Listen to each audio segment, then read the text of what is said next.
Few of us know what it's really like inside a prison, unless you've been locked up yourself, or unless you're one of the 5,000-ish men and women who work in corrections in the North Country's many prisons. Well, about 25 years ago, a journalist wanted to learn what it's like inside firsthand. And so he became a CEO, and he wrote a book about it. We talked to him on today's Story of the Day. Support for Story of the Day comes from the St. Lawrence County Community Development Program, now accepting applications for the Head Start program to prepare children ages 3 to 5 for school. Online at slccdp.org/head-start. Hey, I'm David Sommerstein. It's Tuesday, March 19th. Right to today's story. There is a severe shortage of staff at New York's prisons, like almost 4,000 open jobs, even though the state has already closed 24 prisons. Governor Hochul wants to close another 5 because of this shortage. Yesterday, you heard Emily Russell report on some of the reasons for this shortage in corrections, and you can find that story in our Story of the Day podcast feed. Today, what it's actually like to work inside a prison. 25 years ago, journalist Ted Conover decided to become a corrections officer. He went through the 6-week training in Albany and then worked for 10 months at Sing Sing, the maximum security prison just north of New York City. Conover wrote a book about his experience called New Jack, a term that's used to describe new officers. He spoke with our Adirondack reporter Emily Russell about his experience. When you first arrive, when you're a new jack, as they say, or a rookie, you just get tested all the time, and people challenge you, they intimidate you, they try to scare you, they succeed. This happened on my first day. I was with a training officer, and a prisoner pretended he acted like he was going to punch me, and his fist stopped right under my chin. And he and the guys he was with laughed. And the training officer kind of laughed too, like, oh, well, on we go. And, in the training academy, they would have said, oh, that's a threat. You write them up, you give them a ticket, and they go before a disciplinary committee. And if they're found guilty, they'll be confined to their cell or a disciplinary building. But in reality, that wasn't the case. You don't write the ticket because this kind of thing happens a lot. And tickets are reserved for when somebody actually gets hurt, not for just when they get scared. So it's a stressful job because that whole power thing and being outnumbered.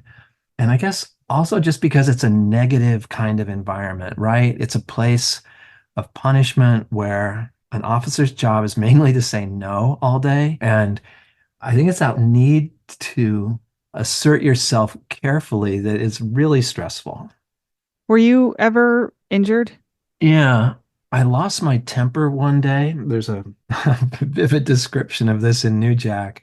And I yelled at a guy who'd been masturbating in front of a female trainee who I was trying to train. And I got so mad at him. And I raised my voice, and that got everybody's attention, and they started mocking me. And I grabbed a mirror that a guy had left on his bars, the bars of the front of his cell. He wasn't allowed to leave it there. There's all these rules.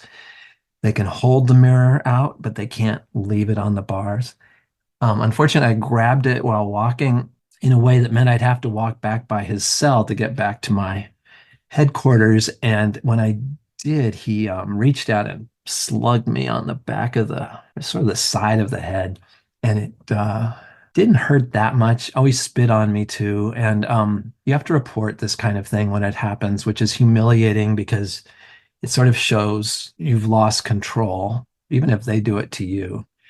And the sergeant I reported it to asked me what happened, asked me why I was walking close enough to the front of his cell for him to hit me. And I said I didn't want to look scared. And then said in this voice I'll never forget, and why didn't you grab his arm and break it? And I thought, whoa, that's actually what had passed through my mind, but it's nothing I would ever have said out loud or even admitted that I'd thought, right? Because that's not who I am.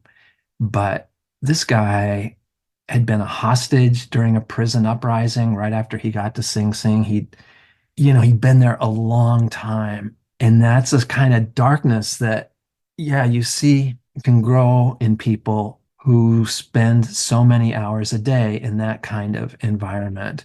And I'm not excusing it. And I think, the best officers resist those thoughts and stay good people. And yeah, those are the ones I would want to be with.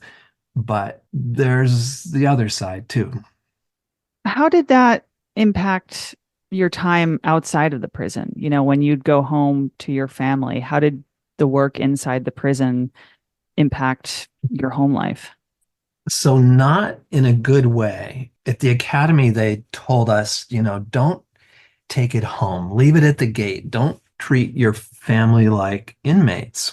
And I was thinking to myself, yeah, right, as if that would ever happen. But in fact, when you're in a social situation all day where you're just trying to get people to follow the rules and do what you tell them to, it can be really hard to shift out of it. And it's also really hard to leave the stress behind all of a sudden. I know you kind of went in to understand, the experience of correction officers. What did your time inside the prison teach you about the experience of people incarcerated? Well, lots of different kinds of things. One is that you find there are certain people who you really like. And you think, if we had met each other under other circumstances, we'd probably be friends because there's a lot of humanity in a prison. At the same time, it's set up so that you don't know about what they did to get there. And what they drill into you in the academy again and again is most people who end up in a maximum security prison have done something really harmful to somebody else in most cases, right? So you have to temper your natural desire to want to make friends with a sort of skepticism about, well, what kind of person is this? So it's a frustrating place to be a human, and you feel badly for them in all kinds of ways, especially on holidays. As a rookie, I got sent around all over the prison and worked a few days in the visit room where all of a sudden you see these men surrounded by children or their spouses or partners, and you just think, oh my gosh. And a person who can be just really awful to you in the morning, you can see them in the afternoon, and they're suddenly so happy and smiling to have their kids near them and a visit from the outside world. Did the experience leave a lasting impact on you? Oh, for sure. It's intense, and you never forget something like this.